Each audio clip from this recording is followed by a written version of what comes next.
Coming late, but we're going to begin. Hare Krishna, dear devotees, please accept our humble obeisances. All glories to Jagat Guru Krishna Prabhupada. All glories to our beloved speaker for today, His Grace PANCAGAUDA Prabhu, our beloved uncle, and all glories to our assembled Vaishnava devotees. We thank you all for being here as always.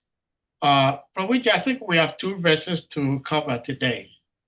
I think it's 3 verses.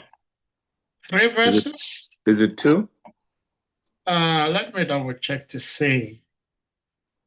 I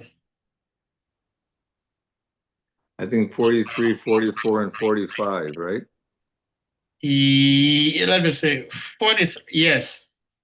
Yes. No, 43 and 44. 43 and 44? Yes. Great. Okay, good, because 45 has a huge purpose. Yeah. So 43, 44. I got nervous. I said, what am I going to talk about here, Okay, 43, 44. So we may put the verse on the screen and you take it over from here. Hare Krishna. Thank you so much. Thank you. Om Namo Bhagavate Vasudevaya. Om Namo Bhagavate Vasudevaya. Om Namo Bhagavate Vasudevaya. Narayana Namaskritya Narang Chaiva Narottamam Deving Saraswating Vyasam Tato Jayamudirayit Nasta Prayeshu Bhadreshu Nityang Bhagavata Sevaya Bhagavat Uttama Shloke Bhaktir Bhavati Naishtaki. So reading Srimad Bhagavatam, Canto 3, Chapter 15, verse 43. Tasyaravinda Nayanasya Padaravinda King Jalka Mishra Tulasi Makaranda Vayu Antargata Swa Devarena Chakarateshang Sankshobham Akshara Jushang Api Chita Tanvano. Translation, purport by His Divine Grace A.C. Bhaktivedanta Swami Srila Prabhupada Ki Jai. Should I do word for word or? You may if you choose to. Okay. Otherwise. Tasya of him, Aravinda Nayanasya of the lotus-eyed Lord, Pada Aravinda of the lotus feet, Kinjalka with the toes, Mishra mixed, Tulasi, the tulsi leaves, Makaranda, fragrance, Vayu, breeze, Antagata, entered within, Svavivarena, through their nostrils, Chakara, made, Tesham, of the Kumaras, Shankshobham, agitation for change, Akshara Jusham, attached to impersonal Brahman realization, Api, even though, Chitta, Tanvo, in both mind and body. Translation, when the breeze carrying the aroma of tulsi leaves from the toes of the lotus feet of the personality of Godhead entered the nostrils of those sages, they experienced a change both in body and mind, even though they were attached to the impersonal Brahman understanding. It appears from this verse that the 4 Kumaras were impersonalists or protagonists of the philosophy of monism, becoming one with the Lord. But as soon as they saw the Lord's features, their minds changed. In other words, the impersonalist who feels transcendental pleasure in striving to become one with the Lord is defeated when he sees the beautiful transcendental features of the Lord. Because of the fragrance of his lotus feet carried by the air and mixed with the aroma of tulsi, their minds changed. Instead of becoming one with the Supreme Lord, they thought it wise to be devotees. Becoming a servitor of the lotus feet of the Lord is better than becoming one with the Lord. And verse 44, Teva Amushya Vadanasita Padmakosham Udvikshya Sundarata Radhara Gundahasam Labdhashasha Punar Avekshya Tadiyam Angri Dvandvang Nakharunam Mani Shasyanam Nidhadhyu. Read the translation. The Lord's beautiful face appeared to them like the inside of a blue lotus, and the Lord's smile appeared to be a blossoming jasmine flower. After seeing the face of the Lord, the sages were fully satisfied, and then they wanted to see him further. They looked upon the nails of his lotus feet, which resembled rubies. Thus they viewed the Lord's transcendental body again and again. And so they finally achieved the meditation on the Lord's personal feature. Om Jnanatimrandasya Gyananjana Shalakaya Chakshurun Militam Jena Tasmai Shri Gurave Namaha Shri Chaitanya Manobhistang Stapitang Jena Bhutale Swayam Rupa Kadamayam Dadati Swapadantikam Vanchakalpatarubhyascha Kripa Sindhubhyevacha Patitanam Pavanebhyo Vaishnavebhyo Namo Namaha. Jai Shri Krishna Chaitanya Prabhu Nityananda Shri Advaita Gadadhar Shivasade Gaur Bhakta Vrinda. Hare Krishna, Krishna Krishna, Hare Hare, Hare Rama, Rama Rama, Hare Hare.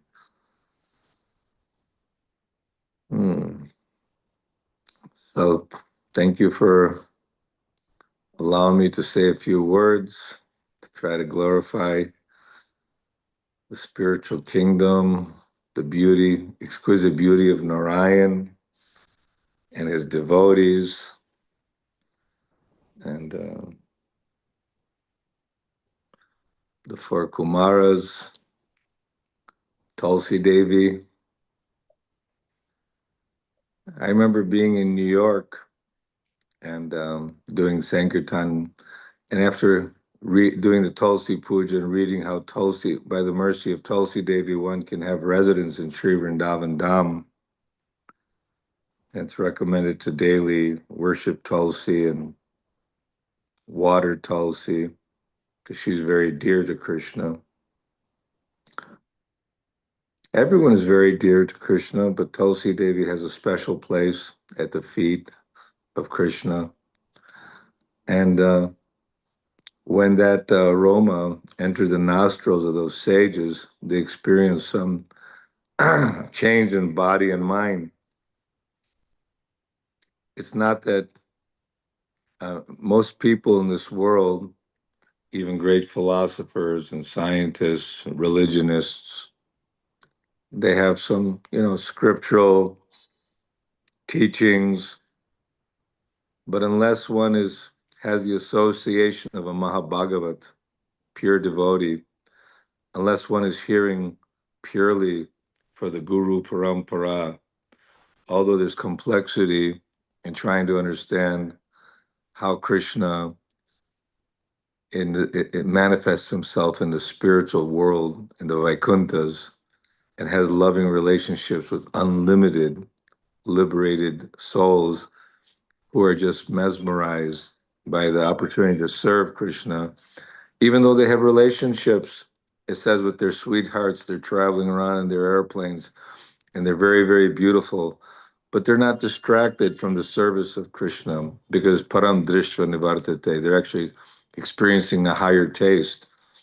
It's hard to imagine because in the material world, mundane world, people are working very, very hard to achieve some so-called success by financial gain, and maybe also following some religious principles, maybe not purely, but mostly people perform sacrificing religious principles and offerings so they can get artha, kama, and moksha, material gain, sense gratification, and hopefully go to heaven and continue enjoying.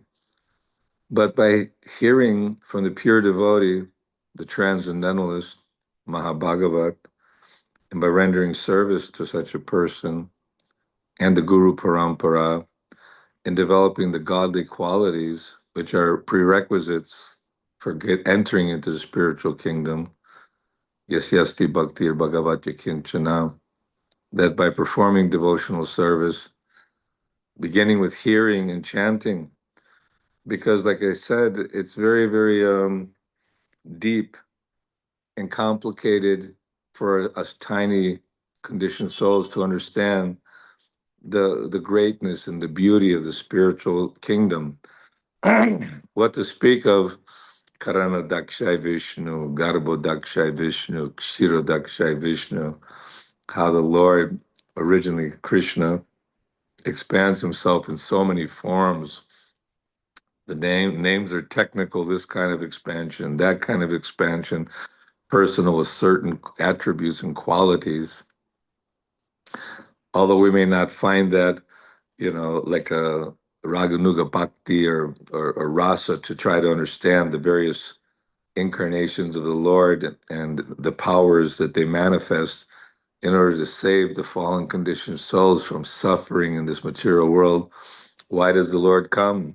For the pleasure of his devotees. And not that he has to come to kill the demons, but that's also something that he performs.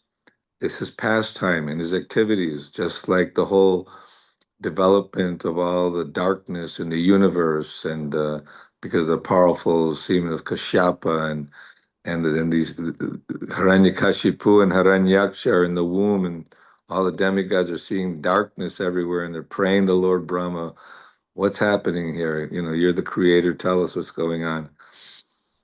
And they're feeling great anxiety, showing that we're living in darkness in the material world. It's tama.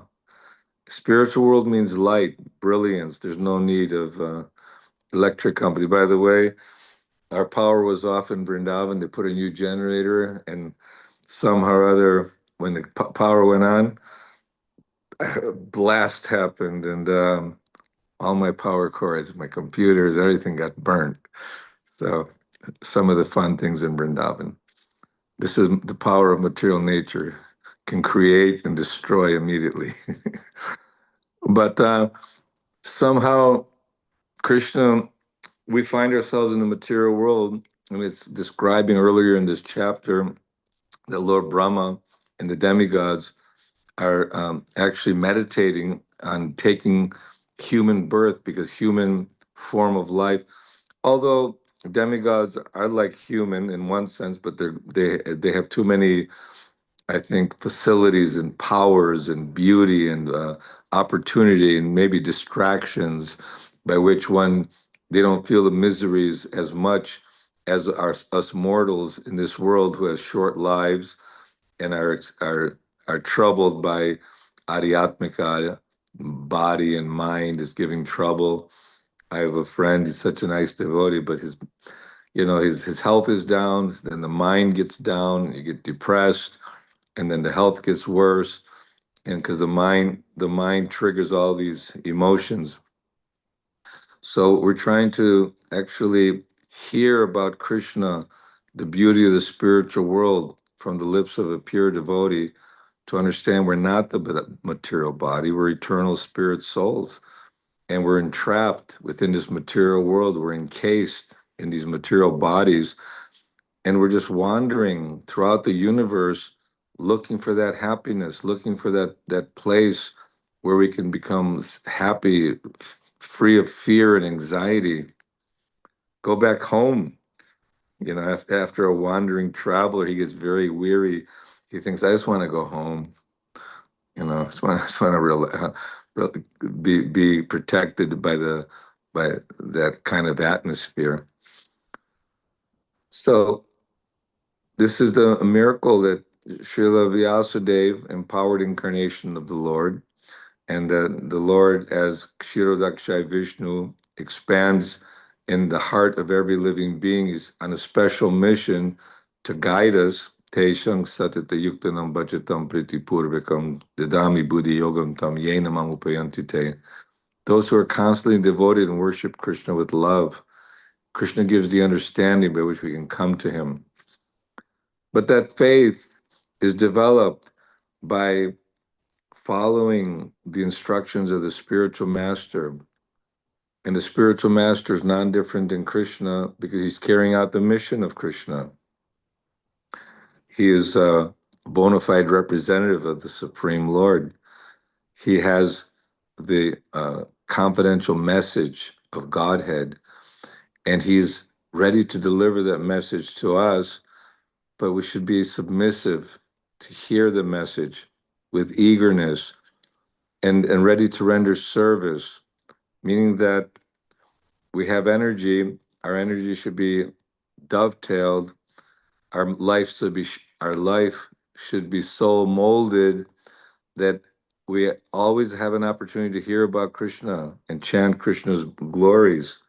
We have an opportunity to render some service. Like I said, the intricacies of Krishna's appearance and activities are wonderful and they're great.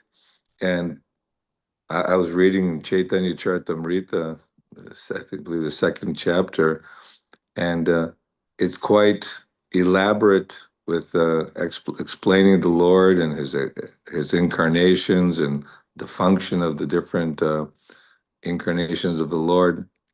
Lord Brahma verifying that Krishna is the supreme personality of God. Krishna is Tu Bhagavan Swayam, and the whole Brahma Samhita. After Lord Brahma performs the tapasya, because he's the first created being, and he saw darkness everywhere. And in one sense, he was searching for what is the truth, what is the purpose of my existence. And Krishna speaks tapa, performs sacrifice. And of course, there are different sacrifices for different ages.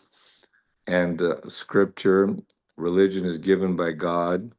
Krishna, God himself, Krishna himself comes again and again.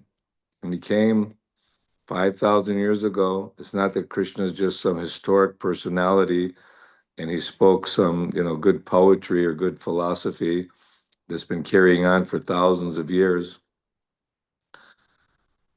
But the faithful, those who have faith in the process of bhakti and are submissive to the order of the Guru Parampara, the revelation comes because by our erudite scholarship, that one may have many PhDs, one may have studied various religions and various books of philosophy, but one cannot get any closer to the absolute truth without the absolute truth revealing itself, without Krishna giving this yas yed deve para bhaktir yata deve tata guru tasyaite katita hyarta prakashante mahatmana. One who is in faith in Krishna and Guru, all the imports, all the realizations of the Vedas are revealed to him. So ours is a descending process of revelation. It's not that we're going to jump up or just find so many. Well, maybe this teacher is good, that teacher is good. I like to study a little Buddha philosophy and a little bit of philosophy of Shankara, and I think the Shiva worshippers are good, or Kali Ma or Durga Devi, and there are many gods, many processes, and many opportunities, because there are a variety of persons who have varieties of desires to enjoy in this world, and Krishna is giving us that independence. Krishna is giving us that freedom to choose. If you worship the gods, you go to the gods. If you worship the ancestors, you go to the ancestors. If you worship Krishna, you go back to Krishna. So we're fine-tuning Chaitanya Mahaprabhu, Krishna himself, Lord Nityananda, Balaram, first expansion of Krishna. Balaram is Krishna, different color, different personality. We're all little Krishnas, but we're I say, Vivanangsa, just separated. We have our individuality, but Krishna appears as Srimati Radharani. Krishna appears as Balaram. Krishna appears as Madhusudan, Vishnu, Govinda. So many unlimited forms of the Lord. And that's each form has a unique flavor, and each one has so many uh, lovers and many living entities who have relationships with the Lord. So Krishna is just unlimitedly blissful, and he provides for everyone an opportunity to be happy. But we can never be happy in this material world because it's illusory, and illusory means it's temporary. Is just like in a dream, it seems so real, but when you wake up, you forget all about the dream. You think, oh, that was pretty intense. So we're going through this intensity of I am this body, I am a European, I'm American, I'm black, I'm white, I'm Christian, I'm Jewish, I'm Hindu, and many designations, bodily designations, but we're none of these things. We're Jivera Swarupoi Krishner Nityadas. We're eternal servants, and we're driving this vehicle of the human body, and we're gifted with some intelligence, with eyes to see the beauty of God's creation, the ears to hear, and who else but Srila Prabhupada is delivering us the Srimad Bhagavatam, which is full of nectar.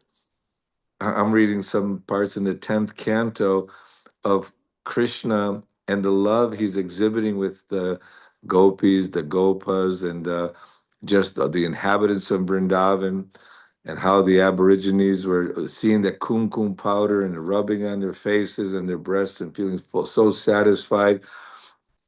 I mean, the 10th canto is full of spontaneous love. Everyone's looking, oh, I want something more intimate. Too much philosophy, puts me to sleep. I'm just. But even when I get to the 9th canto, and you hear the generations, this king and the queen, and these were the sons, and then these were those sons, and we think, well, how is all this related to spontaneous love for Krishna? But just by the fact that you're following the order of the spiritual master, you may be literate or illiterate, just by reading the Bhagavad Gita from beginning to end, and reading Srimad Bhagavatam and the Nectar of Devotion, Chaitanya Charitamrita, Krishna books. So many books are there. Prabhupada, depending on the year he's speaking, say, oh, we have so many books, 400 pages each. And even if you read just a little bit, you get so much benefit. So it may not be sinking in. We may not be retaining it within our memory banks, all the names and all the mantras and shlokas. But by hearing them, it's purifying. It's bringing us to the mode of the Shuddha Sattva, pure goodness. In the material world, there's always contamination of goodness, but then it's a little bit of passion and ignorance, and sometimes more passion and more ignorance, a little goodness. The modes are always competing, and we're driven by anger, lust. The uniqueness of the spiritual world is there's no envy, there's no jealousy. Everyone is appreciating each other's devotional service and love. And we find there's always some sort of controversy and battle taking place due to jealousy, envy, and the bodily platform. We can see it, nations fighting with one another, individuals fighting with one another, and even amongst the devotional circles, there's always some sort of upheaval and drama. But we should stay fixed, chanting Krishna's holy name. This is the essence of all the scriptural teachings, of all the charyas, the Harinama, Harinama, Harinama eva kevalam, Kalu Nasteva, Nasteva, Nasteva gatiranyata. It may, oh, so simple, no squeezing your nose or standing on your head and practicing yoga and perform, on one leg. I remember I came to Vrindavan to live in '93, near Lalita Ashram, there's one yogi, he was standing on one foot for years and years and years. Yeah, just a little bit of a austerity. And of course, there's always benefit in performing austerities and penances, but our austerity is control the tongue, control the mind, control the senses. And how to do that? By taking Krishna Prasadam, by vibrating Krishna's holy name, by reading Bhagavatam, hearing Bhagavatam, associating with devotees. Yes, we have to take care of family, we have to take care of business, we have to get along with one another in devotional practices and try to stay in a positive state of mind. Don't get depressed and feel that, oh, so much envy, so much jealousy, so much difficulties, stumbling blocks, hurdles in the path of devotional life. How am I going to make any progress? Yeah, no one said it's easy. That tattenu kampam susamiksha mano, that due to our sinful activities, we're getting token punishments, and those token punishments may be very severe. But for one who's taking up the path of bhakti, which is very rare, and who's genuinely wanting to make spiritual advancement and go back home, maybe not in one lifetime, but as we surrender to Krishna, Krishna rewards us accordingly. And there's no loss or diminution on this path of bhakti, of devotion. And so every time we're chanting, hopefully we can chant without offenses, without offending others, with appreciating Krishna and understanding what is right and what is wrong. Sanatana Goswami was empowered by the Supreme Lord. Rupa Goswami was empowered. All the six Goswamis, direct disciples of the Lord, had scrutinizingly studied all the scripture and giving us a clear indication of how we can actually accelerate our journey back home, back to the spiritual kingdom. And so Prabhupada mercifully created the International Society for Krishna Consciousness. And this International Society for Krishna Consciousness is filled with the bumblebees who are buzzing at the lotus feet of Krishna, where the tulsi is there, the flowers are there. And those bumblebees are the sincere devotees who are working to spread Krishna consciousness. Unless one develop the mood of compassion, like Prahlad Maharaj, he was preaching to all his class friends. He was wanting to give Krishna to others. He wasn't interested in only his self. So Prabhupada, out of great compassion and love for all of us, and out of duty for his spiritual master, sacrificed to come to the Western world as ordered by his Guru Maharaj, leaving Vrindavan, but keeping Vrindavan in his heart, always feeling separation. He performed Herculean task of traveling, preaching, and coming back to India and planting the seed of bhakti and making a spiritual revolution unheard of in the history. And in the early days, 26 Second Avenue, the small group of devotees, they all signed the document for the International Society for Krishna Consciousness. They thought it's not going to go beyond the East Side. Maybe a few hippies and a few of us will follow Swamiji around.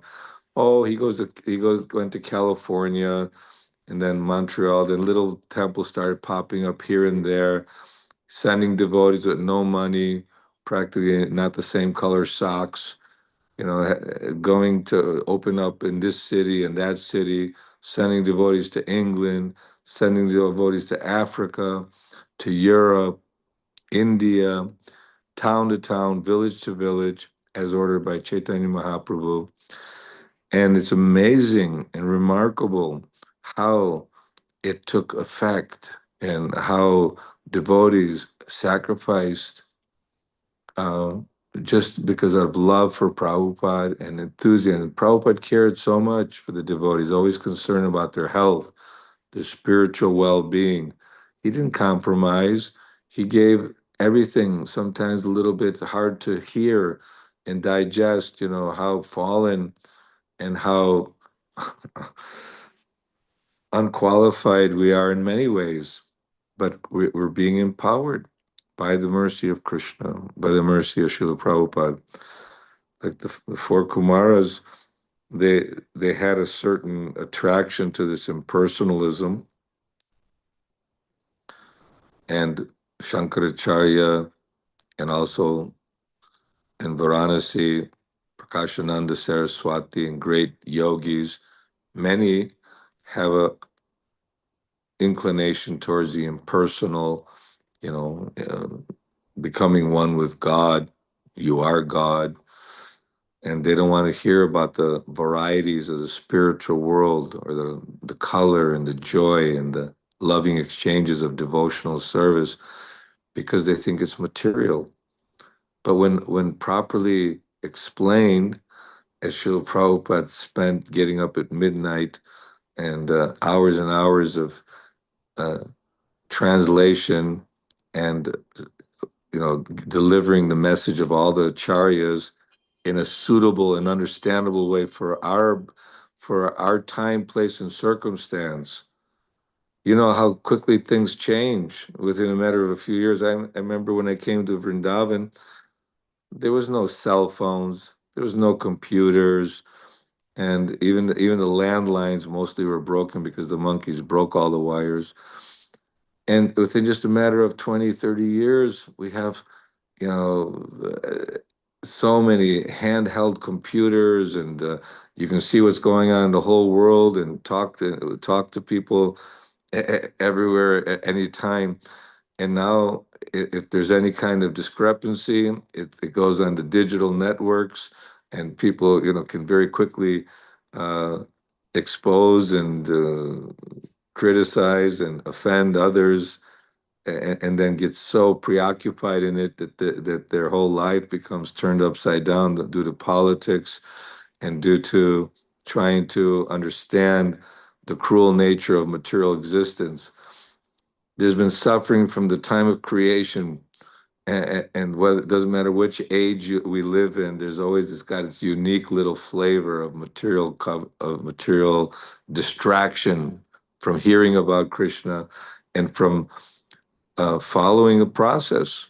I mean, frankly speaking, if you were in the Western world before the 60s, where can you get proper guidance? You follow some yoga society, or some random books, or follow some religious sentiments which were not really satisfying. So most people became hippies or independent new age movements and different. But yoga became very popular in the 60s and 70s because people were searching. They wanted something special. And so fortunate are those who can come to Krishna consciousness and see the depth of knowledge and the beauty of it's not just based on sentiment or some mystified guru with a big beard that's going to tell us that we are also God. Prabhupada's explaining he's a servant of his guru, and he's a servant of God, and we're all servants of Krishna. And our business is to chant the holy name, to constantly hear the pastimes of the Lord, to render service, and develop the godly qualities of love, tolerance, compassion, becoming peaceful, truthful, clean. Cleanliness is next to godliness. So we're learning how to behave. When devotees were accompanying Srila Prabhupada in India, going through Surat and all the different cities, and chanting in the Harinam Sankirtan, and the people were just so enthralled to see foreigners from all countries of the world chanting Krishna's name. They were bringing garlands and bring them in their house, give them lassi, and Prabhupada was training the devotees how to behave so that their behavior was exemplary of devotees, that guna karma is not just being that has to be born in a Brahmin family. One can develop the godly qualities, but it's a process, it's a scientific process, but there are rules and regulations, and there is uh, a system that needs to be followed. And all of us have this opportunity, just like the giant Vijay are praying to the Kumaras that we know we've offended you and we're apologizing. Just don't let us forget Krishna's lotus feet. So whatever difficulty we find ourselves in, we can actually pray to devotees, pray to Krishna, and try to find a, a service that's suitable. Because at the end, just like all the great emperors, they have to, Bharat Maharaj and this one and that one, they're leaving family, they're leaving the treasury, they're leaving everything behind, because ultimately we come in this world with nothing and we leave with nothing. We may accomplish many things, but everything's simply forgotten. But if we accomplish, do something to help assist our spiritual master, Srila Prabhupada, in spreading Chaitanya Mahaprabhu's mission, that not just we say book distribution, yes, distributing books, speaking about Krishna, glorifying Krishna whenever you have an opportunity, and participate, come to the festival programs and be enthusiastic to give others Krishna. It's not just the words and what we say. When people see that, oh, you're enthusiastic, what makes you so energetic? People, when we were in the airports, I was in Miami airport for many years distributing books, and people would just watch us for hours and hours and hours, and they would think, my God, how is it that, you all sit there so enthusiastic, and you get so many rejections, but devotees don't care. We just go on from person to person and in a happy mood, and that smile and that enthusiastic energy, that utsahan nischayat daryat, enthusiasm, determination, patience. It's very attractive, and it's not artificial. That's the spirit soul shining through, because we're all covered over. That spirit soul is brilliant, more brilliant than the sunshine. And what is the sunshine? The God's reflection. It's the beauty of Krishna, Krishna's effulgence. And what madman would think that all these planets, all these universes, the suns and moons, it's all just by chance. If there isn't a great intelligence, it'd all just be like scattered like dust. And who's creating all this space and providing so much coordination and managerial structure with so many millions of demigods and manus and we're thinking, here we are on tiny little Earth. Oh yeah, there are millions and trillions of planets, and what to speak of millions of universes. But ours is the only planet that has any life. Every place else is just a desert, or, you know, uh, this is unfortunate that even through modern science, we can't even go to the nearest planets, practically speaking. So, but by this process of yoga, bhakti yoga, transcendental meditation, chanting Krishna's holy name, hearing about Krishna's glories, then within our heart, Krishna will reveal, and also the Guru is revealing to us, whether it's Shiksha Guru, Diksha Guru, is giving guidance. And we should want to have the association of devotees, not try to evaluate, oh, he's a big devotee, he's a little devotee. That we see Krishna is in everyone's heart. That's hard. That to ready to offer respects to all others without expectation of any respect for yourself, and being meek and humble, then one can chant the name of the Lord, because he sees Krishna's in everyone's heart, and every body is a temple of Krishna, whether animal, tree, or human being, or God, whatever it might be. The body is just made up in different proportions: earth, water, fire, air, ether. You pat it all together, make a nice body, and that's your vehicle. And the vehicle of a human form, it's the best vehicle because you can inquire, Tato Brahma Jignasa, who am I? What is the purpose of my life? And Prabhupada's giving us guidance, so we're very fortunate. I'm not sure about the time. What's happening with the time here? How we doing for time? Pretty good. 9:14. Well, yeah, Mm. it's getting pretty good. Yeah. Anyway, Vrindavan's exciting. Krishna's exciting, and all of us should be thrilled that we have an opportunity to be part of something very, very wonderful. You remember in the very beginning how excited, wow, go back home, back to Godhead. I can live eternally in the spiritual kingdom. And life is going by very quickly. It's like I know I used to do a lot of marathons every especially Christmas marathon. And I thought, oh, 30 days is going to be so long. Next thing you know, it's finished. And also, I just came to Vrindavan, but now 35 years have passed. It's like, whoa. And, just join the movement. Now 50 years have passed. Oh my God. The body's going to get old. That's okay. It's getting, but not that we all enjoy the the bad knees and the aches and pains and all the different troubles that come with old age, disease, and death. Imagine every living entity is born, it has its youthful beauty, it stays for some time, produces some byproducts, starts dwindling, and then fading away and dying. All those ferocious lions, they're jumping on animals, they get old, they just have to shrivel away and die. We all get old, we shrivel and die. But the beauty is we got Krishna. We can chant Krishna's name.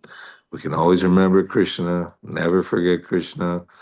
And that's the whole purpose of the human form of life, is to awaken our love for Krishna. There's no other purpose. It's not meant just to make a big kingdom or become the ruler of a big country or have the best family and the most wealth in the world, or you know travel around the world so many times. I've experienced so much. You've done it many times, billions of times, up and down and all around. But now you go back home, back to Godhead. There'll be some troubles along the way, but we should learn to tolerate. Matra sparshasta kaunteya shitoshna sukadukada agamapayano nityastangta tikshashva bharata. So there'll be tribulations and troubles, but we take that as an impetus to take more shelter of Krishna. Sometimes Krishna, he takes away one's wealth so that he has to just surrender to Krishna. Isn't it? On the battlefield, people are very fearful. People are fearful everywhere, but especially when danger is right in your face. And then the prayer and the calling out to the Lord is laden with sincerity and feeling of, heartfelt feeling that, my Lord, pick me up from this ocean of birth and death and place me as one of the atoms at your lotus feet. Bring me somehow or other, engage me as your servant. So, Srila Prabhupada ki jai. I hope we have a little discussion or questions if you like.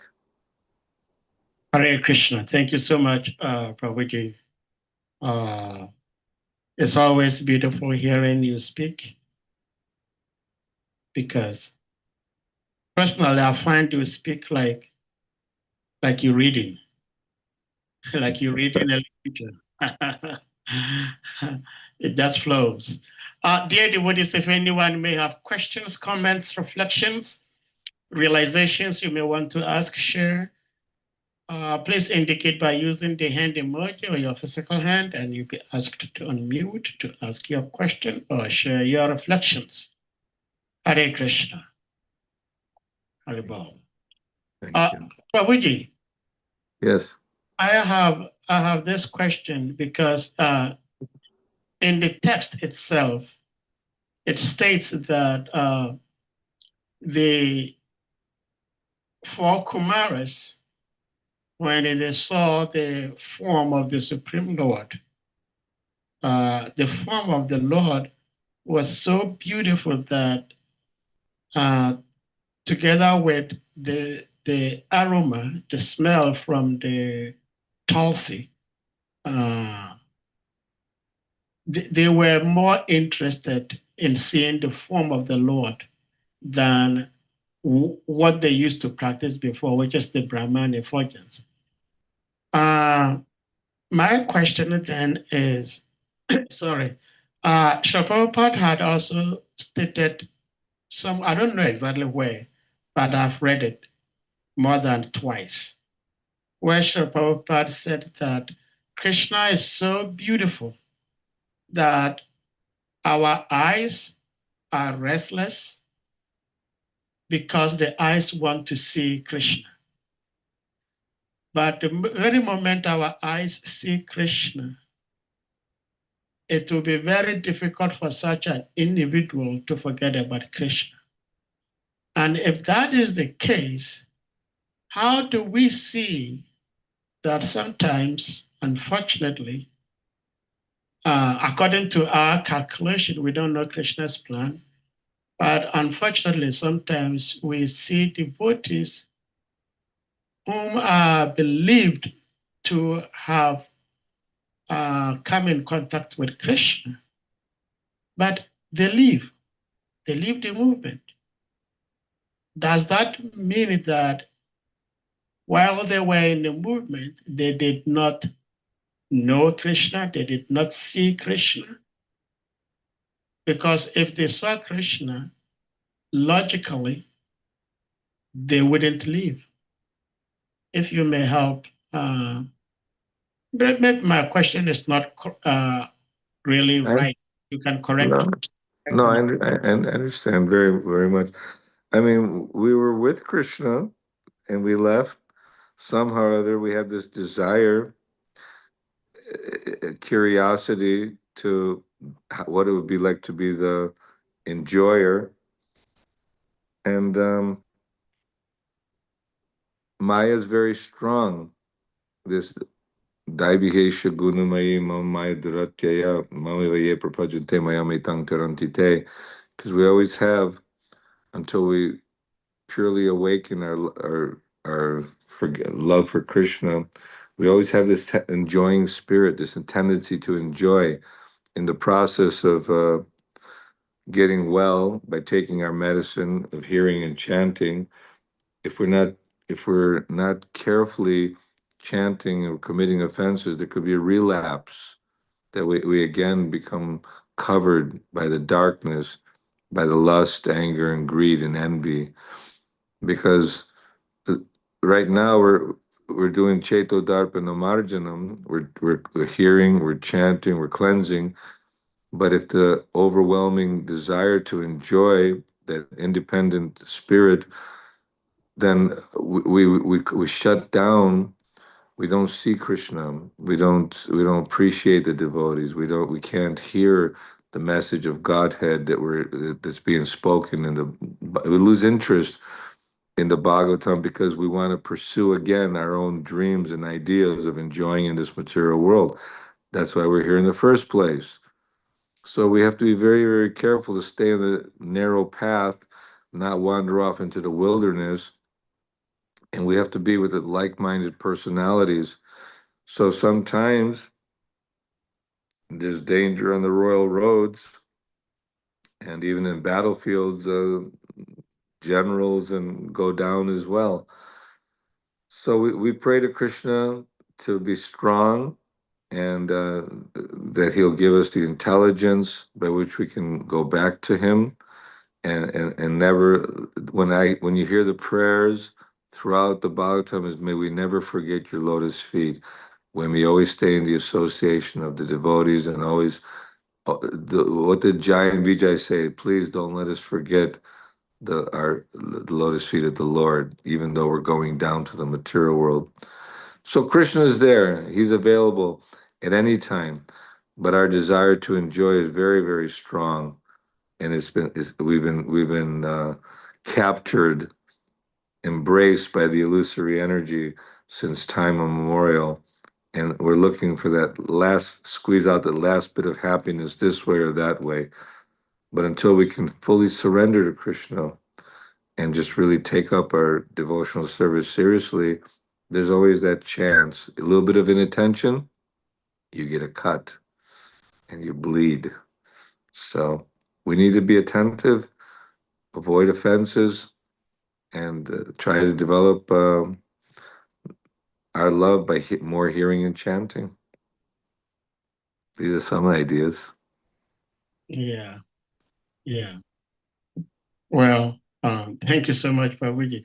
Now, I'm sure most of us, if not all of us, want to go back home, back to Godhead in this lifetime. Yes. And personally, that is my greatest desire, to go back home in this lifetime.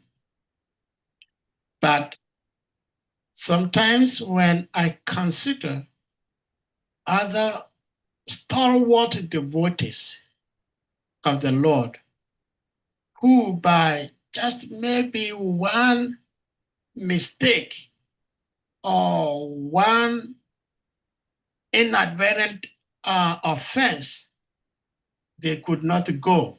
They could not go back or back to Godhead. And then I begin to ask myself, if they could not go, then how can I go? But I feel like, well, I have a personality called Jagadguru Srila Prabhupada, who has given the world an assurance. So that is just my hope. But sometimes, even though I do not want to disbelieve Srila Prabhupada, may Srila Prabhupada himself help me, Krishna help me never to disbelieve Srila Prabhupada. But sometimes my curious mind, my weak heart, I begin to ask myself, is it really possible for me to make it home this lifetime? And if I cannot make it this lifetime, can I ever make it? Because whatever I believe is necessary for me to go back home, back to Godhead, is given to me in this lifetime. And so if I cannot make it this lifetime, then is it really going to happen at some point? Prabhuji, if you may help. Well, I'm just reading about Bharat Maharaj, who gave up his kingdom and was experiencing ecstatic symptoms. And because he became distracted by a simple deer and started, it just kind of, you think, how can someone who's experiencing preliminary pure love and performing so wonderfully, and then because of his attachment to the deer, he had to take birth as a deer, but he was gifted with the memory, so he just stayed away. Then he came as Jad Bharat, and then he also had to perform austerities of just avoiding the general mass of people. And of course, he reveals his genuine qualities with King Rahugana. And you think, oh my God, these are such great personalities performing such great austerities, and they also sometimes could trip and fall and have to have go through several lives. But then sixth canto comes around, and there's a Jamil. He was devoted, but then he got totally distracted for practically his whole life. And then just calling out the name of the Lord, even though he was calling his son, then Krishna sent his messengers and gave another opportunity to Jamil to actually get focused and go back home, back to Godhead.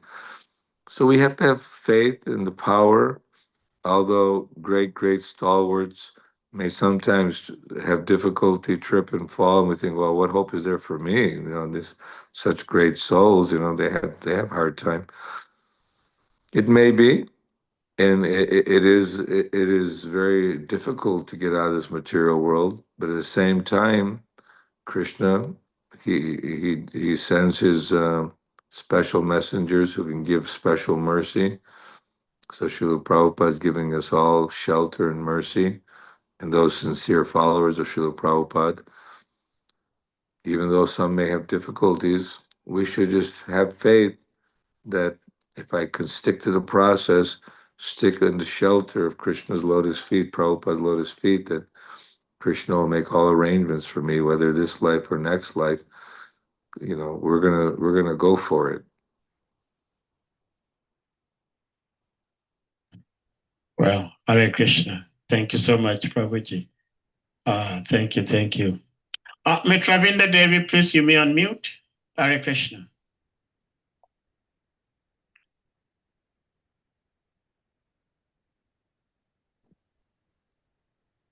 Hare Krishna. Please accept my obeisances. I'll go to show Prabhupada.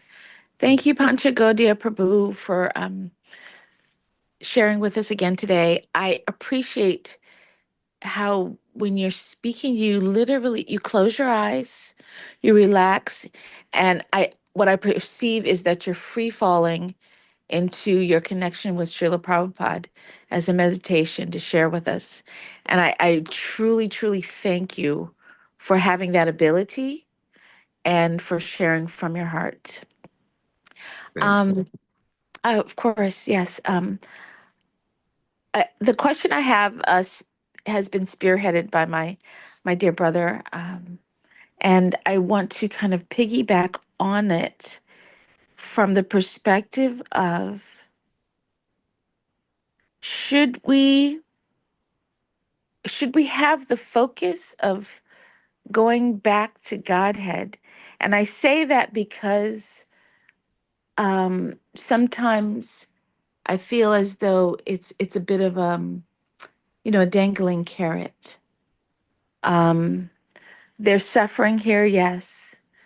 And there's so many things that we can't change and can't control. And the desire is to be conscious of Krishna, from what I understand, at every moment of every second, in every interaction. And that will help us to attain Krishna consciousness.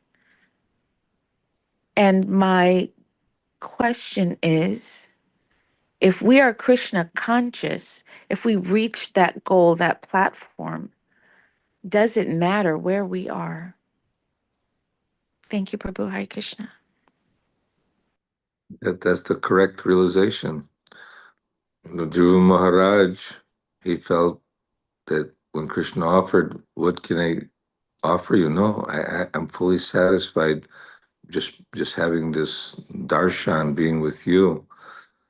And wherever you are, that's where Krishna will be revealing himself. I think it's really important that we just continue to, of course, the idea of going back home, back to Godhead is important, but at the same time, as one, I think, matures in devotional practice, he's just what did Lord Chaitanya says? Nadanang, najanang, nasundaring, kavitang va jagadisha kamaye mama janmani janma ishware bhagavat bhaktir haitukitvayi. He just wants to be able to serve the lotus feet. Doesn't want wealth, doesn't want followers, doesn't want beautiful women, and birth after birth. So this way, in one sense, he's saying, whether heaven or hell, as long as I can be engaged as your servant, I'm fully happy. Narayana Parayana. Devotees are always happy just to be able to serve the Lord in any condition of life. Krishna will make the arrangements. You know, it's like put forward the endeavor, and Krishna, you put in whatever little endeavor we put. Krishna puts so much more back for us. So we just continue following and have faith that in our spiritual master, that he's going to assist us and to navigate this boat. He's the captain. We got the beautiful breezes of the Bhagavatam and the Vedic literatures and the association of devotees. The boat will cross over this ocean, and before you know it, we'll be back home, back to Godhead. Enough of this birth and death in the material world. We may not understand all the details of how that's going to manifest itself, but as we mature and we develop the proper qualities, godly qualities, then more and more our realization will be deeper and firmer, and our faith will also be enhanced. Yes, Prabhu, thank you so much. I just wanted to, I totally understand and appreciate your answer. I just wanted to somehow get a little more information on that, because there are so many people that come, and when they're new, um, they hear or hear, oh, well, everything can be taken away, and they think it's one lifetime, or they desire for it to be one lifetime, or perhaps now, and the energy of escapism comes about.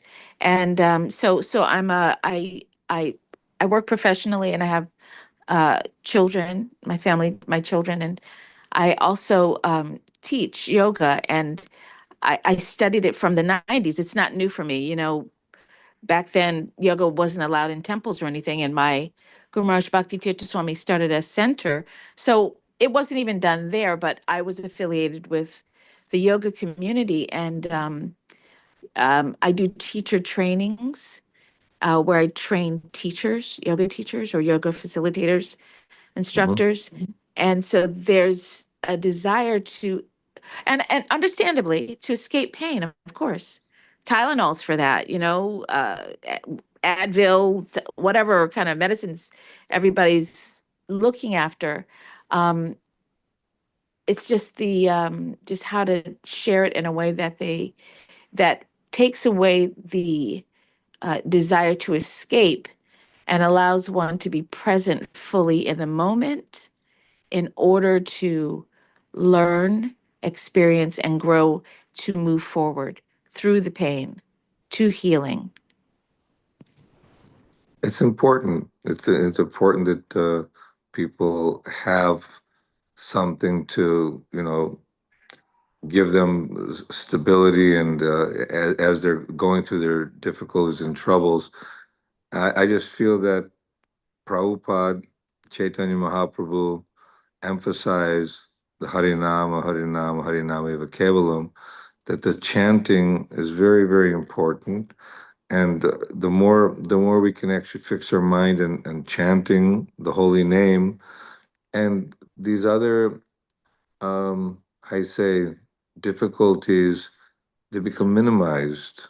It's like for me, also in management, we have like 40 departments and then 800 employees, and then we have a community of several thousands, and people sometimes they have difficulties and challenges, and you try to keep everyone happy is not always possible. What to speak of keeping ourselves, in a stability. So I, I think our real shelter is the simple process of Harinama, Harinama, Harinama Eva Kevalam. And the more we can hear about Krishna, and the more we can chant and try to be kind to others, Krishna will give us the realization and the understanding by which we can actually mold our lives to better ourselves. And whatever we have to do, take care of family or business or this or that. I also had two sons, grandson, traveled around many times here, there, and everywhere. I have established business in New York and whatnot. But my son's taking care of that. But I felt now I need to focus more on the hearing and chanting, and Krishna will give us that necessary strength in order, and the clarity, so that we can actually move towards going back home, back to Godhead in this lifetime. Hare Krishna. Thank you My so much. gratitude, Prabhu. Thank you so much. Hare Krishna. Thank you. Thank you. Thank you, Ms. Ravinda Devi, for the beautiful question. Anyone else with something to ask or to share, please? Sri PANCAGAUDA Prabhu, well, of course, thank you so much. As always, thank you. I have this question about devotional service in general. We understand, just as we read in from this paper, these four Kumaras, they smelled the aroma from the Tulsi coming from the lotus feet of the Lord. And when they saw the beautiful form of the Lord, Sri Prabhupada was saying in the paper, from this indication, it appears that they were impersonalists. And they gave up the impersonalism and became personalists. Yesterday, our revered speaker, Advaita Acharya, he was also speaking, and he mentioned Shukadev Goswami, our own Shukadev Goswami. When he was born, he was a personalist. But when his father sat him down and then spoke to him about Krishna, he became personalist. So we, at least I'm understanding from Srila Prabhupada's teachings and various devotees' teachings that personalism is much sweeter and greater than impersonalism. But how is it that the personalist teachings is not as welcoming as the impersonal teachings in this world? I see in this world, when someone speaks about impersonal teachings, the whole world appreciates it. So, oh, he's speaking wonderfully.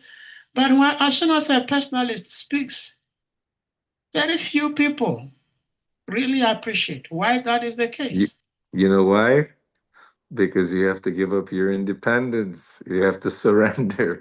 With impersonalism, you can think, "Oh, such a groovy, such a esoteric speaking."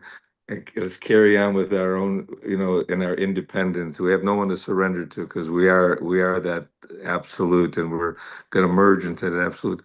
Once a personal Lord is brought into the picture, and that we are eternal servants, and the reason why we're in the material world in the first place is because we want to be the Ishvara, but Ekale Ishvar Krishna Arsa Britya, and it's hard to swallow that Krishna is the only supreme enjoyer, and all our rest are servants. We're all just not just servants, but it's a glorious service. The gopis are so happy to serve.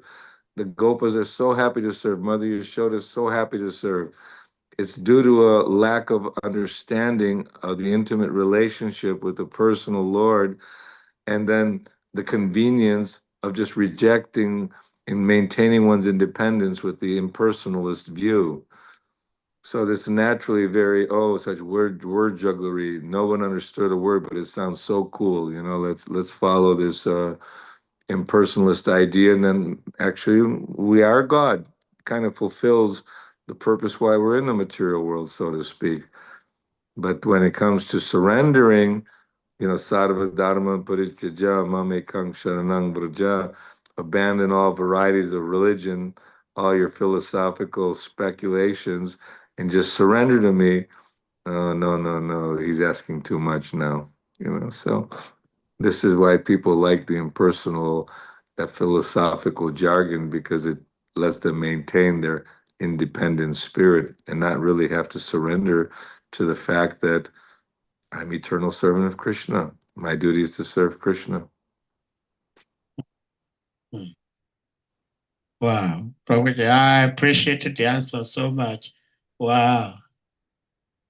This particular thing called surrender. Oh, well, thank you, Prabhuji. Prabhu, of course, your time is quite late, your time, and I do not see any hands up. Someone asked about being in touch with me, so you can share my if they need I think I have my WhatsApp or something, and they want Yeah. so you can share with them. I don't know how to do that right here. Yeah, so the individual can Hare Krishna. reach out to me. Governor, Prabhu, yes? Yeah, Prabhu, I have just a very quick question. Yeah, we understand that devotional service is a process, and one has to follow the process to be able to achieve his goal. And the goal is to attain love of God. So the process has to be followed.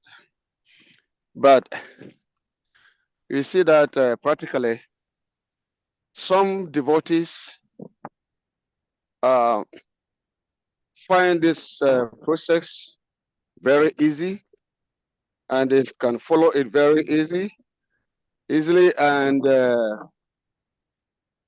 it's like natural to them. They don't find any difficulty following the process. Follow the four regulatory principles, chanting the system, be conscious of Krishna every time and always. And some find it very tough, follow the same process. So the question is, are there some devotees, some souls that come to the into the devotional service and that they have a credit from the previous life that no matter what, they will go back home, back to Godhead? Are there some souls like that no matter what, they will go back home, back to Godhead? That is my question, Prabhu. Yeah. No, it's a good observation, but I always go to Akama Sarva Kamo Vamoksha Kamo Dada Diti Vrena Bhakti Yogena Yajeta Purushamparam. We have so many desires. Dhruva Maharaj had so many desires. He wanted a kingdom. Speaking, I cannot hear anything. No? Can you hear me now? I think it's from your end, Governor, Prabhu, because we can hear you. Yeah. Can you hear me now? Hare Krishna? I think we lost him. Uh-huh. We lost him. Uh-oh. Yikes. Well, Anyway, but I just, not everyone is going to be on the same level. I mean, some find it difficult to follow all the rules and regulations, and not, I mean, Prabhupada makes emphasis about that in front of the fire, in front of the devotees, you're making commitments. So, we have to be a gentleman and follow the rules and regulations. But even though we've seen that others in the history of the Bhagavatam that had difficulties, but somehow Krishna, he again gives the ability to gain that strength. We may feel that I don't have the strength and to follow, but just stay on don't jump overboard. Stay on the boat, and it'll get calm. It'll get more conducive and easier to maybe spontaneously be more attracted to Krishna than the other distractions will become less attractive. And the strength will come where we feel like, yeah, I